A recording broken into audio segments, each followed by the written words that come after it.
des airs. Puis là, on va dire, waouh, pourquoi tu m'amènes là? Imaginez que c'est nous, là. On va l'appliquer sur une base personnelle. Imaginez que c'est nous, que Dieu nous amène dans un désert. C'est affreux. Il me semble qu'on gardera tout ça là, à perte de vue, mais ça n'a pas de bon sens. Puis en plus, il faut faire attention parce qu'il y a des serpents brûlants. Mais voyons donc. Quelle sorte de Dieu que c'est ça? Des scorpions, des lieux arides, il n'y a pas d'eau. Qu'est-ce qu'on fait ici? Ça n'a aucun sens. On a besoin de prendre d'autres directions. Mais qu'est-ce qu'il faut faire? Et à ce moment-là, peut-être que la pensée serait facile à dire, mais coudonc, Dieu, c'est-tu un abuseur? C'est-tu un destructeur, Dieu? Qu'est-ce qui se passe dans le cœur de Dieu? Pourquoi il permet toutes ces choses-là à des êtres humains? En plus, il se peut aussi des fois que Dieu peut permettre des temps là où on ne recevra plus aucun encouragement. Tout concourt au bien de ceux qui aiment Dieu, mais on passe une période là où mais comment ça se fait? Il n'y a pas personne qui prend compassion de ma situation. Il n'y a pas personne qui voit qu'est-ce que je suis en train de vivre présentement. Il n'y a pas personne pour m'épauler. Je ne peux même pas partager mon fardeau à personne. C'est fermé. Puis Dieu dit, même dans ces moments de silence-là, ça va concourir à ton bien. Des temps morts dans notre vie peut arriver. Ou bien maintenant des longs temps de solitude. Le Seigneur Jésus connaît qu'est-ce que c'est la solitude, lui aussi. Mais nous aussi, on peut passer par des temps de solitude. On voit même qu'il y a un temps pour chaque chose dans l'Ecclésiaste 3. C'est impensable de voir que ça concourt à notre bien. Et je ne sais pas maintenant, du temps de Moïse, dans le désert, s'il y en a qui ont eu des moments de panique. En voyant les serpents, en voyant les scorpions, on commence à manquer d'eau. L'inquiétude commence à gagner le peuple. Qu'est-ce qu'on va faire? Comment on va crier? Vers qui qu'on va se tourner? Mais le verset 16, il nous dit, « Il a fait jaillir pour toi de l'eau du rocher le plus dur. Il t'a fait manger la manne que tes pères n'ont pas connue. » Et de voir que Dieu va se servir de différents temps dans la vie d'une nation, dans la vie d'un peuple, pour l'éprouver, pour l'humilier. Façon d'humilier, ça c'est le travail de Dieu qu'il va faire dans la vie du peuple, comme qu'il peut faire dans notre vie, à nous. Maintenant, quelle différence il y a avec eux autres puis nous? Le peuple devait écouter ce que Moïse disait. Il devait l'écouter. Et nous, aujourd'hui, dans des temps d'épreuve, nous devons écouter ce que la parole de Dieu nous enseigne. Puis en plus, on a la joie d'avoir la prière avec tout ça. Parler à notre Dieu. C'est tellement agréable. Alors, Dieu n'a pas envoyé le malheur, et je dirais comme... je recommence. Dieu n'a pas toujours envoyé le malheur comme nous l'exposent les Écritures. Parce que s'il faudrait que Dieu s'acharne après nous continuellement, on se découragerait. Mais à un moment donné, il vient et l'Écriture nous dit, il est favorable. Il est favorable pour son peuple. Il est favorable pour eux. Il désire leur faire du bien. Dieu est immuable, il ne change pas. Alors, s'il a voulu être favorable dans le temps de Moïse, pensons-nous qu'il est défavorable pour l'Église aujourd'hui? Il est toujours favorable. Il demeurera toujours favorable. Si je regarde, par exemple, dans Jérémie 24, dans Jérémie 24 et le verset 5 à 7, on retrouve maintenant cette expression. Ça devient intéressant parce que même partie du verset 3, c'est maintenant Jérémie qui parle, il dit, « L'Éternel me dit, que vois-tu, Jérémie? » Et il dit, « J'ai répondu, des figues, des bonnes figues sont très bonnes, et les mauvaises sont très mauvaises, et ne peuvent être mangées à cause de leur mauvaise qualité. » La parole de l'Éternel me fut adressée en ces mots. « Ainsi parle l'Éternel, le Dieu d'Israël. Comme tu distingues ces bonnes figues, ainsi je distinguerai pour leur être favorable les captifs de Juda. Je les ai envoyés dans ce lieu, dans ce pays des Chaldéens. Je les regarderai d'un œil favorable, et je les ramènerai dans ce pays. Je les établirai, et je ne détruirai plus. Je les planterai, et ne les arracherai plus. Je leur donnerai un cœur pour qu'ils connaissent que je suis l'Éternel. Ah, ils seront mon peuple. Je serai leur Dieu, s'ils reviennent à moi de tout leur cœur. Et j'aime ça parce qu'au verset 3, il dit, « Que vois-tu, Jérémie? » Qu'est-ce que tu vois? Et ça demande comment est-ce que Dieu veut développer cette relation-là personnelle avec son prophète. Puis étant toujours le même, il désire développer cette relation-là avec nous. Je pourrais appliquer mon nom, Michel. Que vois-tu? Et vous, ce matin, que voyez-vous? Que percevez-vous ce matin? Dans sa grâce souveraine, le Seigneur se sert de la captivité qui va envoyer son peuple vers Babylone. On dit que c'est une déportation qui a été douloureuse, qui a été frustrante pour Juda. Juda, c'est la partie sud d'Israël, pour amener son peuple à la purification. Maintenant, on est conscient. Oh. Oui, je voulais juste vérifier si ça c'est correct. Okay. On est conscient que Dieu, parfois, va utiliser des moyens, ce que j'ai appelé des moyens radicaux. Bon, dans 2 Corinthiens 4, par exemple, et le verset 16 et 17. Et là, maintenant, je me suis dit, bon, ça fait partie vraiment de la formation des missionnaires dans 2 Corinthiens 4 et le verset 16 et 17. Alors, il dit, c'est pourquoi nous ne perdons pas courage. Et même si notre homme extérieur se détruit, notre homme intérieur se renouvelle de jour en jour. Il dit, car nos légères afflictions du moment présent produisent au-delà de toute mesure un poids éternel de gloire. Parce que nous ne regardons point aux choses visibles, mais à celles qui sont invisibles, car les choses visibles sont passagères et les invisibles sont éternelles. Le Seigneur Jésus nous est favorable bien plus souvent que nous pouvons le penser chacun de nous. Je me suis rappelé avant de regarder ici que lorsque Paul, avant même que le Seigneur l'appelle, dans Acte 9, on voit maintenant la conversion de Paul, il y a un nommé Ananias qui est là, qui est dans la prière, et de voir que l'Éternel le visite. Et puis, il lui dit ceci, il dit, cet homme, donc Paul, à l'époque c'était Saul de Tarse, est un instrument que j'ai choisi pour porter mon nom, il dit, devant les nations, devant les rois, devant les fils d'Israël. Et je lui montrerai tout ce qu'il doit souffrir pour mon nom. Alors on regarde ça, puis on voit aussi à travers ça, tout au long de son ministère, que l'apôtre Paul a fait ses preuves à maintes et maintes reprises. Il a passé par toutes sortes de gammes d'émotions. Si seulement j'aurais pris le temps de tout développer ça, il aurait fallu que je regarde dans les 13 livres que Paul a écrits, puis aller chercher toutes les places où que Paul qui a eu des oppositions de la part de certaines églises, de la part de certains frères, les oppositions sur le plan spirituel, les voyages en péril, partout, partout, partout. Paul a continué. Tellement d'obstacles, tellement de barrières.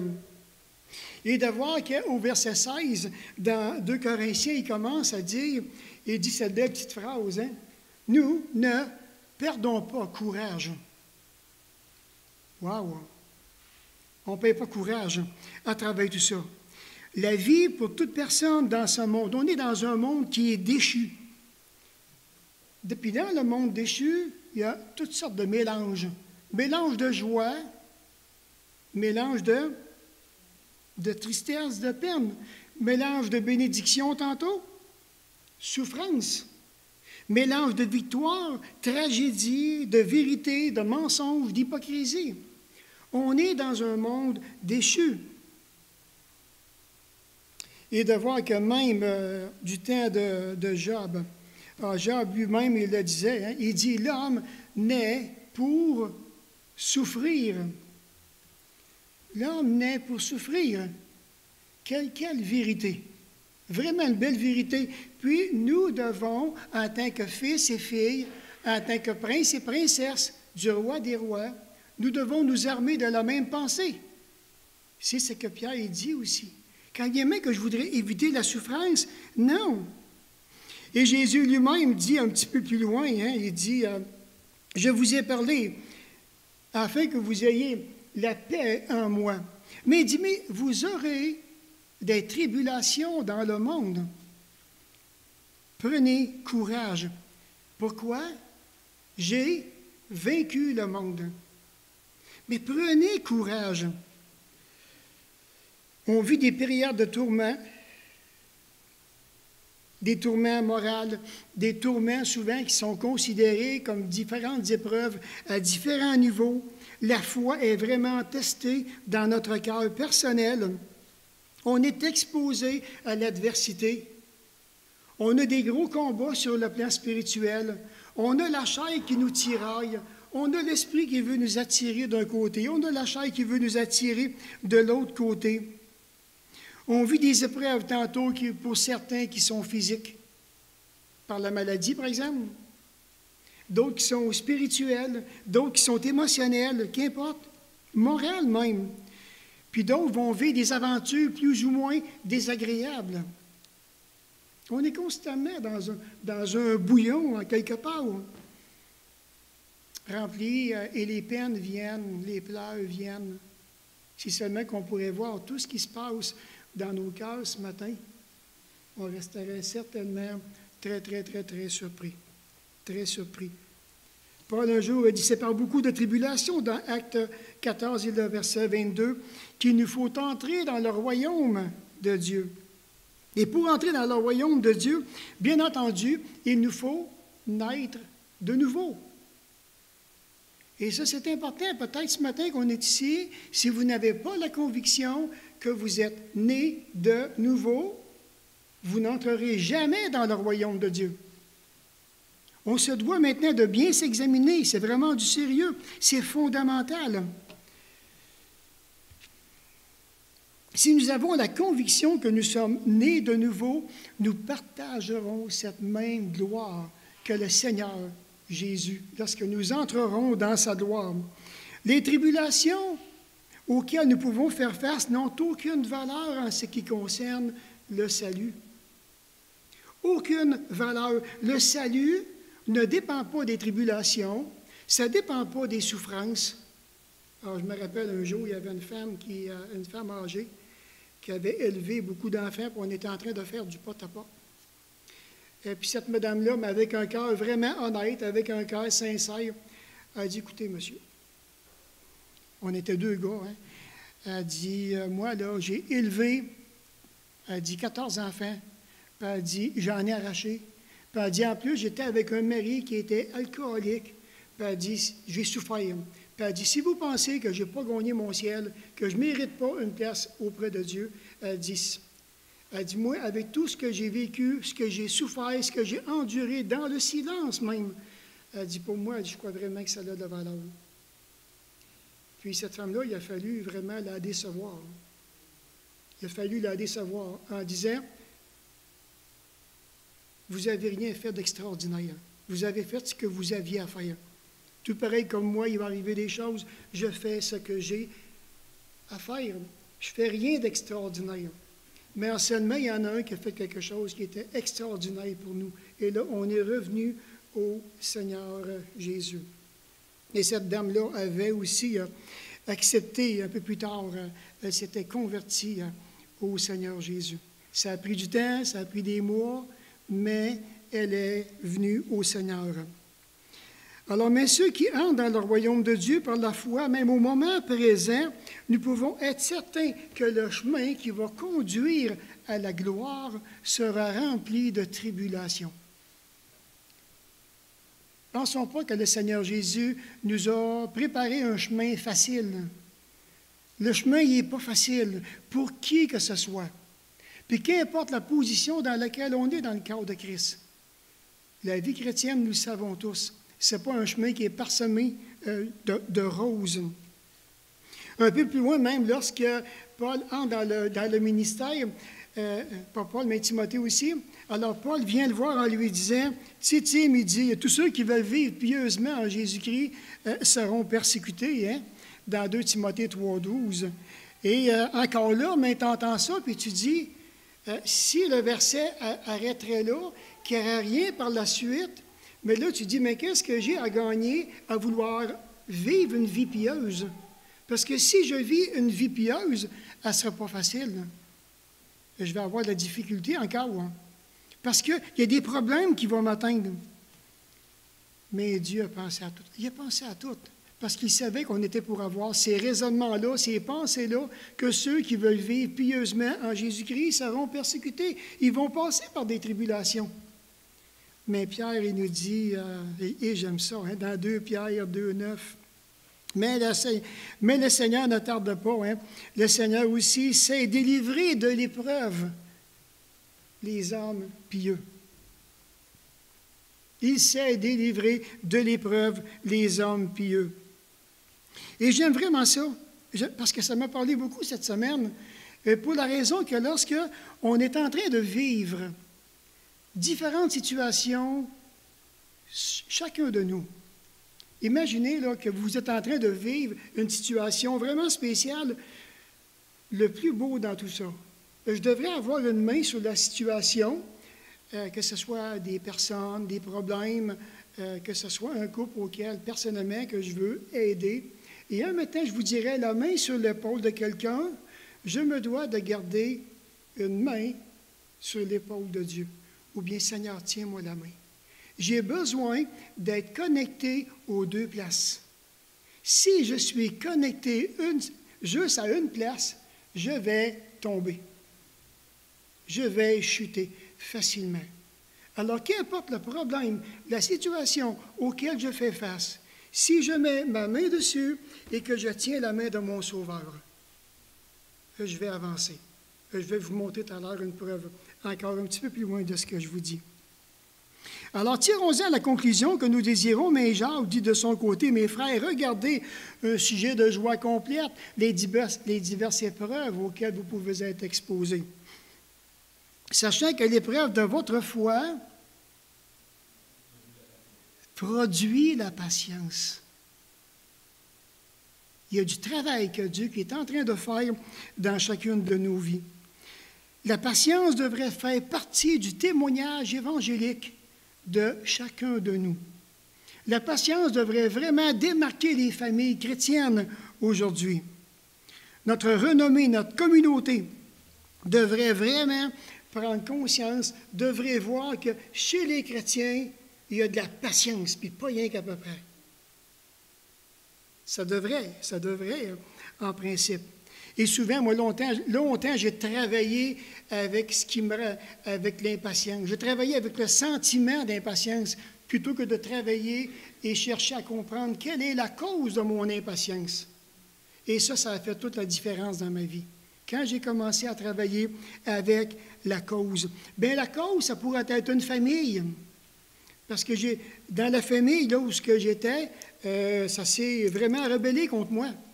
Et puis, la famille même avait renié en tant qu'enfant de Dieu, tout ça. Et de voir que, oui, la famille pouvait me rendre impatient. Oui, tantôt peut-être un beau-père, peut-être une belle-mère, peut-être un collègue, un mari, un époux, une épouse. Il y a beaucoup de choses qui pourraient nous rendre impatients. Puis on est appelé à développer la patience. Au fond, quand on y pense comme il faut, la déception, le mécontentement, la douleur, le chagrin, les pertes, les désastres, et je dirais toutes sortes d'événements imprévus, des persécutions et même plusieurs tribulations dans chacune de nos vies ne manqueront jamais de marquer le cours de notre vie. Ça ne manquera pas. Si seulement qu'on pourrait voir toutes les différentes blessures qu'on a eues, les marques qu'on a eues, tout comme le Seigneur Jésus a eu des marques pour nous autres, on est en train de... La vie est en train de nous marquer, nous aussi. De la même manière que Christ a été marqué en quelque part. Donc, il y a dans ce monde toutes sortes de personnes, et même dans le milieu évangélique, des gens qui vont persévérer à travers différentes tribulations, à travers différentes épreuves. Pourquoi? Mais il y en a qui ont découvert l'importance de la persévérance. La persévérance. Pourquoi? Parce que dans la persévérance, on est appelé à partager les fardeaux les uns les autres. Et quelqu'un un jour a déjà dit qu'un fardeau partagé, c'est 50% moins lourd à porter que de le porter seul. Dans le cadre du cœur à cœur, j'ai rencontré un couple avant les fêtes et puis on était rendu à une partie que je pense qui était vraiment importante, c'était de recueillir le témoignage personnel d'un des deux conjoints. Fait que j'ai averti l'autre conjoint, on va peut-être entendre des choses que tu n'aimeras pas, mais j'ai dit, tu n'auras pas à parler, tu n'as pas à discuter, tu n'as pas à juger. C'est son témoignage, c'est sa vie, c'est les places où elle a été exposée. Et c'est ce qui fait qu'elle est ce qu'elle est aujourd'hui. Effectivement, alors, il y a des choses qui ont été partagées, et puis on avait la responsabilité des écrits, toutes les deux. J'ai écrit le témoignage, et le conjoint aussi a écrit le témoignage. Puis finalement, mais elle a craché un gros morceau. Je dis, tu parles pas. C'est son témoignage, c'est sa vie. Tu vas peut-être comprendre un petit peu plus tout ce qu'elle vit personnellement. Et puis, quand on a eu terminé, elle me regardait avec un beau sourire, puis elle a dit, ça a tellement fait du bien de le partager. Elle a dit, tiens, c'était évident, c'était visuel, mais c'est ça. Alors, tout ça, oui, elle a partagé, elle a persévéré jusqu'à la fin, elle aussi. Et nous-mêmes, en tant que croyants, en tant que communauté, on est appelés à persévérer coûte que coûte. Et de voir que Paul en parle abondamment dans ses lettres. Par exemple, si on est dans 2 Corinthiens, prenez le verset 8 et 9. L'apôtre Paul, il dit, « Nous sommes pressés de toute manière, mais non réduits à l'extrémité. » C'est vrai, on peut être dans la détresse, mais on n'est pas dans le désespoir. Persécutés, mais non abandonnés. Abattus, mais non perdus. Et de voir l'apôtre Paul, pourquoi maintenant qu'il a pu avoir la sagesse d'écrire ces choses-là, de nous les communiquer, simplement parce qu'il a persévéré. Alors, dans Hébreux 10, prenez Hébreux 10 et le verset 35-36.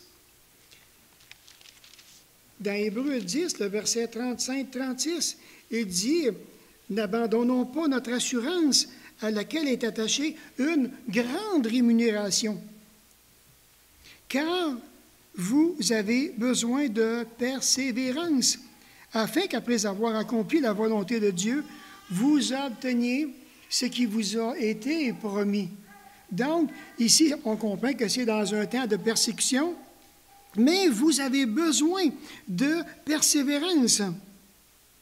C'est intéressant de voir que l'apôtre Paul, lorsqu'il commence dans Romains 8 et le verset 28, « Du reste, nous savons que toute chose concourt au bien de ceux qui aiment Dieu. » Probablement que Paul dirait, « Nous savons aussi l'importance de persévérer. » On a vu l'importance de persévérer à travers les épreuves, à travers le chemin que le Seigneur nous avait préparé.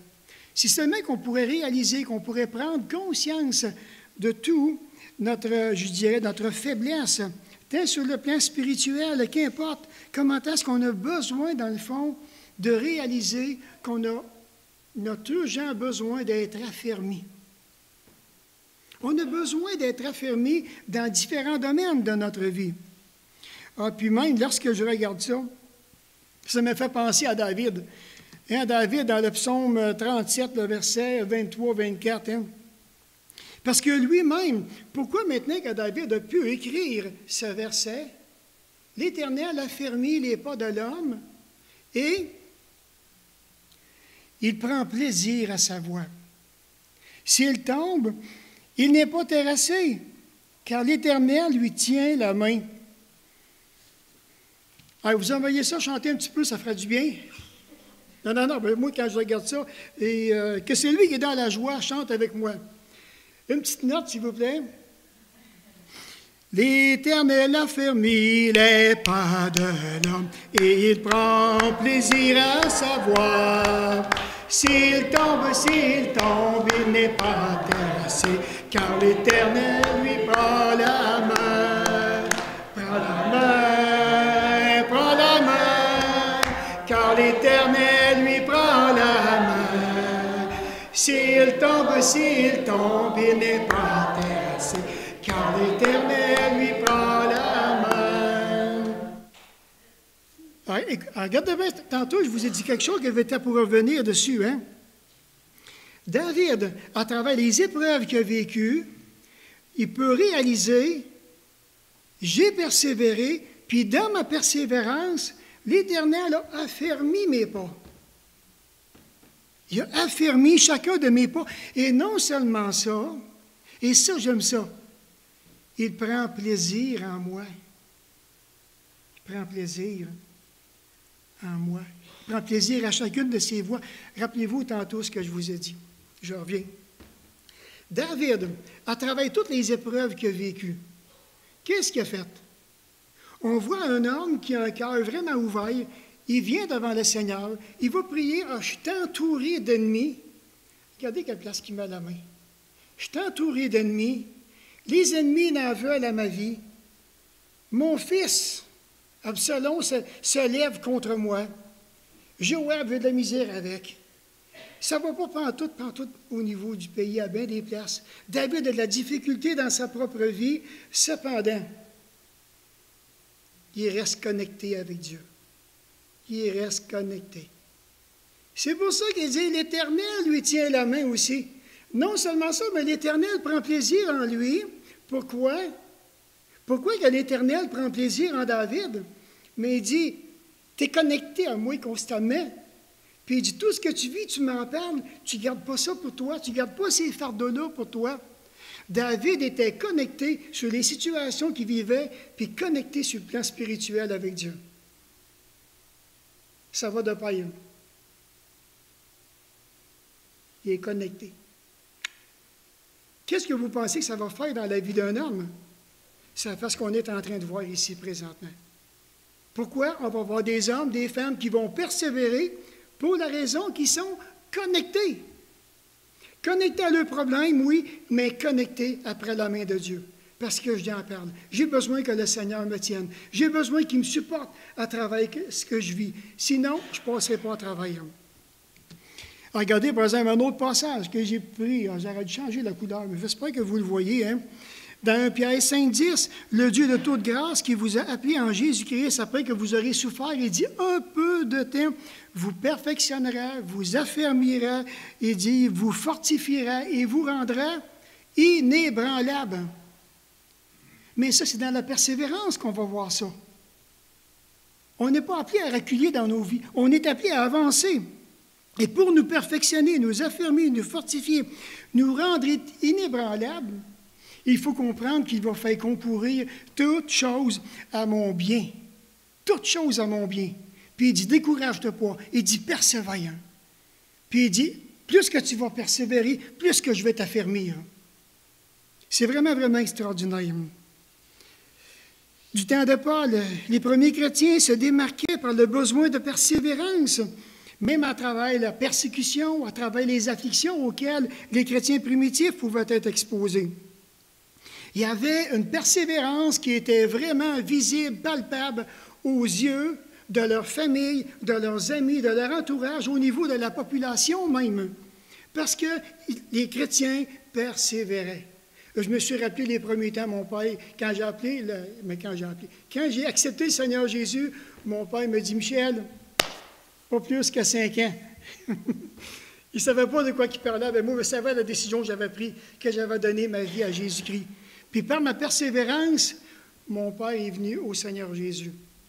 Il a découvert la foi. C'est vraiment, vraiment formidable. Ça m'avait tellement encouragé. Puis dans le fond, ici, dans le Saguenay, qu'est-ce que les gens ont le plus besoin d'avoir? Oui, des gens qui s'aiment, des gens qui persévèrent. Peux-tu vous dire un secret? Non? Je vais continuer. OK, je vais vous dire un secret. Je ne l'ai pas dit à personne encore, mais je vais le dire. Vous savez, Héritage est venu au mois de novembre. Puis en premier, c'était supposé se faire au cégep. Mais vous êtes tellement content que ça ne s'est pas fait au cégep. Ma passion, c'était d'emmener héritage ici. Savez-vous pourquoi? Je voulais que ceux qui passent ici sur le boulevard, là, qui puissent voir, là, qu'est-ce qui se passe là? Qu'est-ce qui se passe à cette église-là? C'était bien plein. L'après-midi, on avait 130 personnes, beaucoup d'autos. Le soir, on avait 100 personnes de plus, 230 personnes. Qu'est-ce qui se passe? Je voulais que les gens puissent se questionner. Ça persévère, ça continue, ça ne lâche pas. Regardez, Ecclésia vient la semaine prochaine. Pourquoi qu'on veut que ça se fasse ici? Ça bouge. Ça bouge ici. Il y a beaucoup d'activités qu'on est en train de faire. Il faut être conscient des beaux projets que le Seigneur nous met à cœur. Je veux que ça dérange en quelque part. Je veux que les gens se questionnent. Et tout ça, c'est grâce à l'Église qui veut aller dans ce chemin de la persévérance. Imaginez les chrétiens primitifs qui venaient à coup de 2000, 3000, 5000 personnes qui recevaient la parole de Dieu, qui persévéraient dans l'enseignement des apôtres, dans la communion fraternelle, dans la fraction du pain, dans les prières. Comment est-ce que ça a dû déranger Israël? Qu'est-ce qui se passe là? Mais ça n'a pas de bon sens. Il y avait des réunions qui se faisaient, puis les gens priaient constamment. Il y avait une flamme, il y avait un feu, il y avait un potentiel qui était là. Et même, je pense, du temps du Seigneur Jésus, lorsque les chefs religieux disaient, « Mais si on le laisse faire, tout le monde va aller à lui, tout le monde va croire à lui, mais il va arriver quoi avec nous autres? Voyons, mais ça n'a pas de bon sens, il faut l'arrêter, ce gars-là. » Puis le Seigneur Jésus a persévéré lui aussi. Il a persévéré dans son ministère. Vraiment agréable. Il y a un danger pour un chrétien, vous savez, de devenir une personne très religieuse. Il faut faire attention. Il faut vraiment faire attention. On était dans la religion avant, puis j'espère qu'il y en a qui n'ont pas échangé 4,30 sous pour une pièce. Hein? Je l'espère vraiment du fond du cœur. Mais il y en a des chrétiens qui peuvent tomber dans une forme de religion. Maintenant, la pratique de la foi n'est pas présente. La pratique de la foi est manquante. La pratique de la foi n'est pas démontrée non plus. La foi n'est pas exercée non plus. Il faut faire attention. Parce que dans le milieu évangélique, le juste vivra par la foi. Puis il va marcher par la foi. Puis ça ressemble étrangement, lorsque nous étions dans la religion, il ne se passe rien d'attirant. Tout est superficiel. Il ne se passe rien quand on était dans la religion. On ne commençait pas à mettre des confessionnaux ici, là. On ne fera jamais ça, là. Mais pensons maintenant à certains chrétiens qui font acte de présence à peine 50% dans l'année. Ça m'a fait réfléchir. Hein. S'il y a des chrétiens qui viennent à peu près à 50%, il y en a qui ne peuvent pas cause de travail, aucun problème. Mais ceux qui sont disponibles, qui pourraient le faire et qui ne viennent pas, honnêtement, nous sommes tous conscients que ça ne fait pas des chrétiens tellement forts. Ça ne fera pas des chrétiens affermis. Ils ne sont pas en train de démontrer une persévérance, de la même manière que le Seigneur Jésus a persévéré. En terminant ce matin, je vous dirais, soyons vraiment réalistes. Soyons conscients de ce que Dieu demande de chacun de nous. Alors, qu'est-ce que Dieu s'attend de chacun de nous? Puis je vous dirais, qu'attendons-nous pour nous lever? Qu'attendons-nous pour prendre une position en quelque part, puis résoudre ça devant le Seigneur? Je décide, je résolu de persévérer coûte que coûte. J'avance. Je me prends en main. Et je vais de l'avant. Je garde les yeux du cœur centrés sur Jésus-Christ et j'avance. Ce matin, encore une fois, s'il y en a qui sont ici, qui n'ont pas le privilège de connaître le Seigneur Jésus-Christ, je vous dirais, la semaine dernière, j'ai fait un service, celui de notre frère Claude Ché.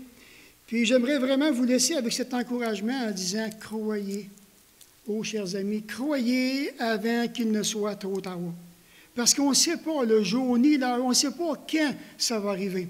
Ça pourrait être aujourd'hui. Croyez vraiment dans le Père, croyez dans Jésus-Christ, croyez dans son œuvre qu'il a accomplie à la croix. Il ne faut pas que ce soit quelque chose d'intellectuel. Ça se passe dans le cœur. De reconnaître à quel point que nous sommes des pécheurs perdus, et qu'on avait besoin d'un sauveur pour venir nous sauver, pour venir nous racheter. pour venir nous accorder une place de privilège dans son royaume. Et j'ai aimé ce que David a partagé tantôt, le Seigneur revient bientôt. Ça, c'est une réalité, c'est une promesse, c'est une belle prophétie, c'est accompli, c'est à venir plutôt, et ça va s'accomplir comme que le Seigneur Jésus l'a décrit dans sa parole. On va se courber dans un mot de prière, encore une fois, Père Céleste. Encore une fois, cher Seigneur, nous voulons venir devant toi, puis nous voulons vraiment te remercier pour tout ce que Jésus a subi à la croix. Nous voulons te remercier parce que lorsque nous regardons le chemin que l'apôtre Paul a emprunté, mais nous voyons qu'il était parsemé de toutes sortes d'embûches, de toutes sortes d'obstacles. Puis on voit un homme quand même qui s'est tenu, qui a persévéré avec son équipe missionnaire, qui a avancé pour nous donner ces beaux récits qui sont tellement importants. Ô Dieu notre Père, garde-nous ce privilège de garder une main sur tous les obstacles qui se dressent devant nous et tiens-nous la main. Donne-nous la joie d'être connectés aux deux places en même temps, sur les gens, sur les obstacles, sur tout ce qui pourrait nous empêcher d'avancer, puis d'avoir un regard sur toi en même temps. Mon Père, c'est tellement important, c'est ce que j'ai vu dans cette étude, comment est-ce que David lui-même pouvait le dire, et on pouvait le chanter, parce que David reconnaissait comment est-ce que tu l'avais affermi. Alors, Seigneur, secours-nous en ces mêmes instants, affermis les pas de chacun de nous, et qu'il nous soit accordé d'être vraiment amoureux dans notre cœur de toute ta personne. Merci pour le privilège que tu nous fais d'être présent au milieu de nous. Au nom de Christ, Amen.